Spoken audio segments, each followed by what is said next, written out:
Think you've seen everything at Disneyland? Well, think again. Today I'm taking you on a tour of the Disneyland park and I'm going to show you 10 hidden details that you have probably missed out on.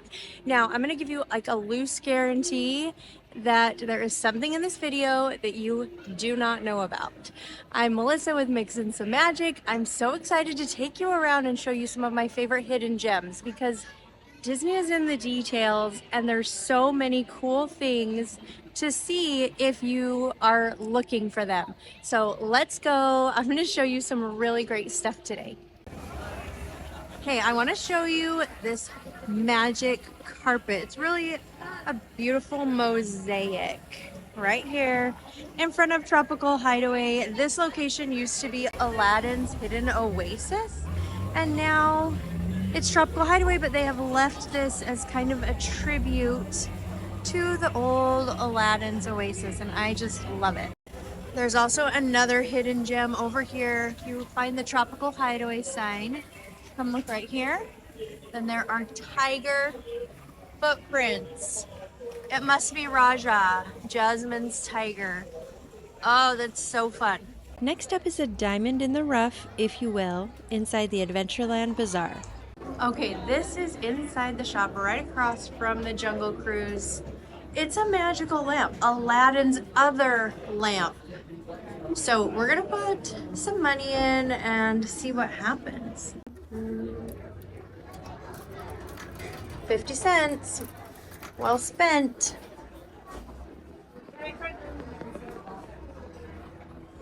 Maybe. Oh, here it goes. Hello, belated one of the kingdom. How may I serve you? If you will but give me the simplest of information, I will predict your destiny. Ooh. Please touch the correct jewel. Were you born in spring, Ooh. summer, winter, or under a bad sign? Were you born east of the Nile, Spring. west of the Nile, West nowhere of the near the Nile? Nile, Nowhere near the or Nile. Poughkeepsie, New York? Okay. Oh, yes. It's all become clear. You have a life of discovery, adventure, exploration. You become the very first rock merchant astronaut. What? You fly a magic carpet all the way to the sun. Nice. That's right, the sun. I know what you're thinking. You're thinking you'll get burned to a crisp. Am I correct? Yes. Well, enlightened one, you are too intelligent for that. You go up at night. Oh, master, you are so clever. Please return again at your earliest convenience. At this point, smoke's supposed to be coming out, but it's not. That didn't come out. Where did it come out? I don't know. It's just coming out the side. Magic. The smoke's coming out somewhere. It used to come out this top and now it's like drifting here. Very magical. I had to dig through my old videos and find a video that showed you how the smoke is supposed to work, because look how cool that is. I guess it was broken on the day I did it. One of my favorite hidden gems is located inside the Indiana Jones attraction. Inside the queue, it's really easy to see if you know what you're looking for. So let's head into Indiana Jones and I will show you exactly what I'm talking about. In Raiders of the Lost Ark, then, remember when they put the Ark of the Covenant in this huge crate and they put the numbers on the side? It says top secret, and then they put the number 9906753 on the crate, and the guy's pushing it in the huge warehouse, and you see that the Ark of the Covenant is being stored with all these other artifacts. Well, if you know where to look, you can find the crate, which presumably still contains the Ark of the Covenant, in the attraction line for Indiana Jones. So you're going to make your way through the line, and when you get to the room with this video, then I want you to start paying attention, because you're going to walk all the way through the room, and then when you go through the little passageway right by the office, which is all screened in, you're going to see above the doorway there are some crates that make up the roof of the office. And on the side of one of those crates is the number that is the top secret artifact number 9906753. So that tells me that the Ark of the Covenant is now being stored in the queue for Indiana Jones. I'm pretty certain of this fact. But either way, it's a really cool hidden gem. Our next hidden gem is over here to the side of Sleeping Beauty's castle. Now, you may have seen Snow White's grotto. It's back around this corner, and right now, ooh, who do we have back here? There's Belle and Gaston meeting guests. Very cool. This isn't what I'm showing you though. Snow White's grotto is awesome, and it's a great place to meet characters, but there's a little hidden gem on this tree right over here that I want you to see. There are some initials carved into this tree right here. Do you see? There's a P for Peter Pan and a W for Wendy. So cute. I love it. I'm sure you've seen the outside of the White Rabbit's house here in Fantasyland, right across from Alice in Wonderland. You can see his little front door, his little doorknob right here. But did you know you can find the inside of the White Rabbit's house right in this shop right next door?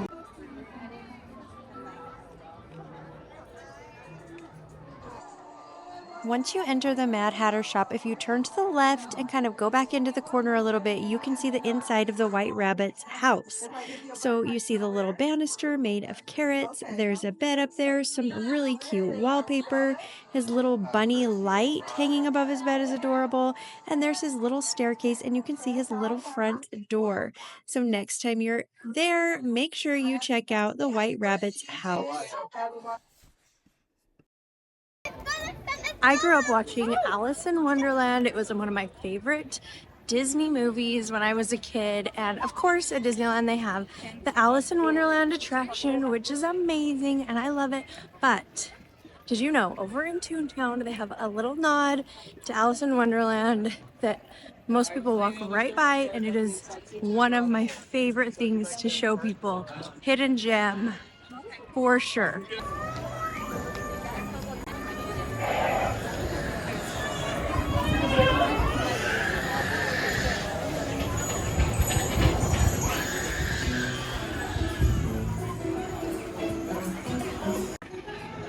Right next to Who Framed Roger Rabbit, there's this insurance building.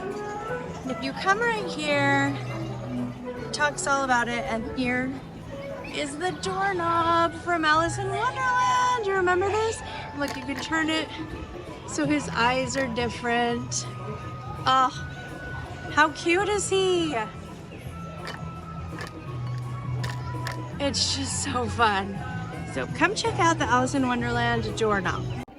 I always say that Disney is in the details because they are masters of storytelling, and that involves details. And so many people are rushing through Disneyland trying to get to the next attraction. You're trying to keep your kids happy, trying to deal with the crowds. I totally get it. But if you take a minute and slow down a little bit and look around, you're gonna see so many details that you've never noticed before that are really, really awesome. And when they come together as a whole, all the details just really make the parks so magical. Now, a lot of details are not in your line of sight, right where you would normally look. A lot of them are hidden up above, so make sure you look up. There's tons of things you're going to start to notice if you're paying attention. When you're by the Matterhorn, you think of bobsled, snow, maybe getting your spine adjusted. You think of the Yeti, but do you ever think about Nemo? Did you know there's a hidden Nemo right near the Matterhorn? Let me show you. Here is the queue for the Matterhorn. Right over here is the monorail track.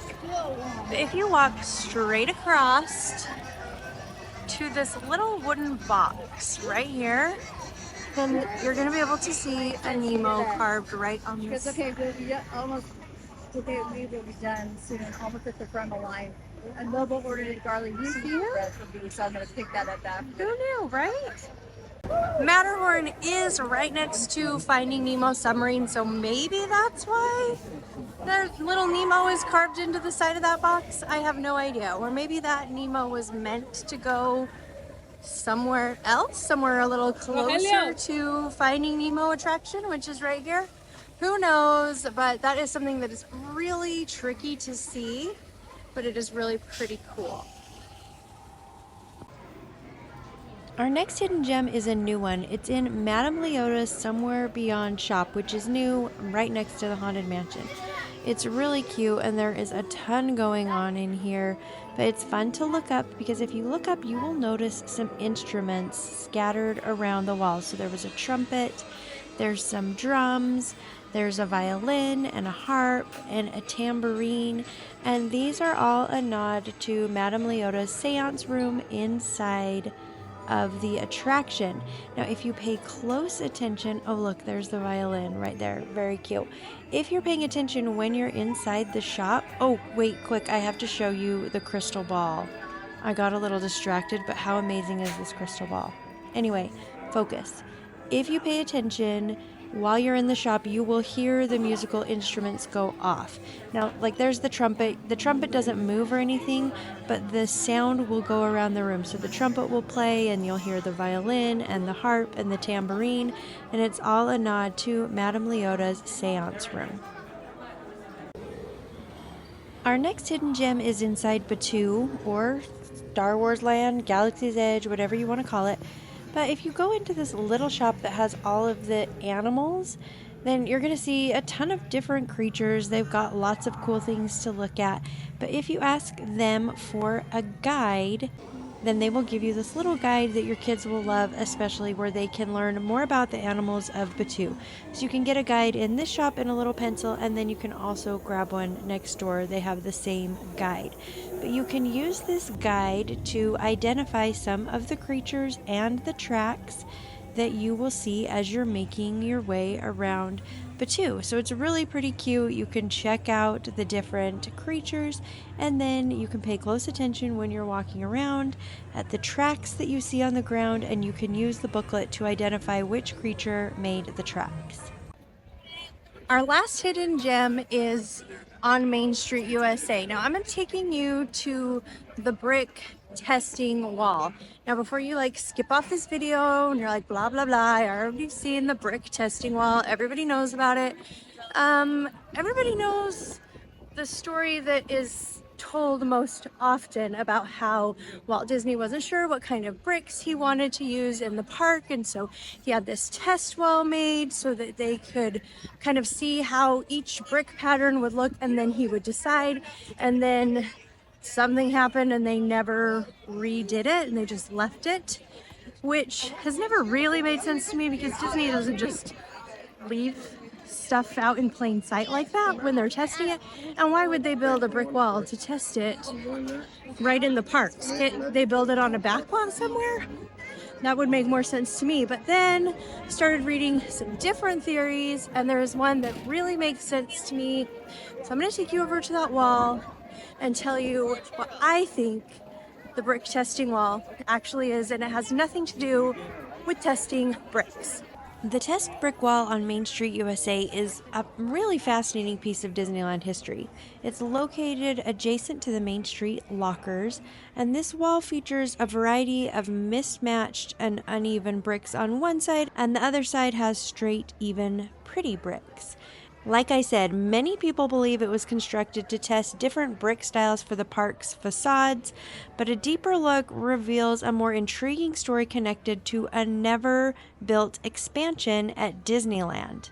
Just 1 year after Disneyland opened, Walt Disney announced plans for the park's first ever expansion, Liberty Street. This new area was going to be designed to transport guests back to the time of the American Revolution. Liberty Street would lead to a cul-de-sac that was set during the Revolutionary War era. At the end of Liberty Street, guests would enter Edison Square. This area was planned to feature two major attractions, the most prominent being the Hall of Presidents, inside a replica of Independence Hall. Now, none of this ever actually happened. It was just all a concept, something that Walt Disney wanted to do, but he got busy with other things like the Matterhorn. But the entrance to Liberty Street, according to early concept maps, was planned to be located near the current test brick wall. Now, lots of Disney historians believe that this wall was more than just a materials test. It served as a symbolic transition from the polished modern architecture of Main Street to the rustic aged appearance of Liberty Street. So the uneven bricks would have represented the passage from the turn of the century America town to the rougher handcrafted style of the Revolutionary era. And we know that Disney likes to do these transition areas. You can see it in this video right here where this fence represents the transition from Frontierland into New Orleans Square. You can see the spot right there where the transition happens. Although Liberty Street was never built, the test brick wall remains really a nice hidden gem that reminds us of Walt Disney's vision and his imagination that helped shape Disney into what it is today. Did I do it? Did I share something that you had not seen before? Fingers crossed. Let me know in the comments which of these hidden gems or details surprised you the most, or how many you already knew about. Oh, I really hope I shared something that you didn't know. Talking about hidden gems, Disneyland secrets, details is one of my very favorite things because I really feel like it just adds so much to the park experience and ambiance, just Disneyland as a whole. It's one of the things that really makes it special. So thank you so much for watching. I think you're amazing and I really appreciate you. Make sure you like and subscribe so you don't miss my next video. And if you want to see a part 2, hidden gems and secrets, let me know in the comments.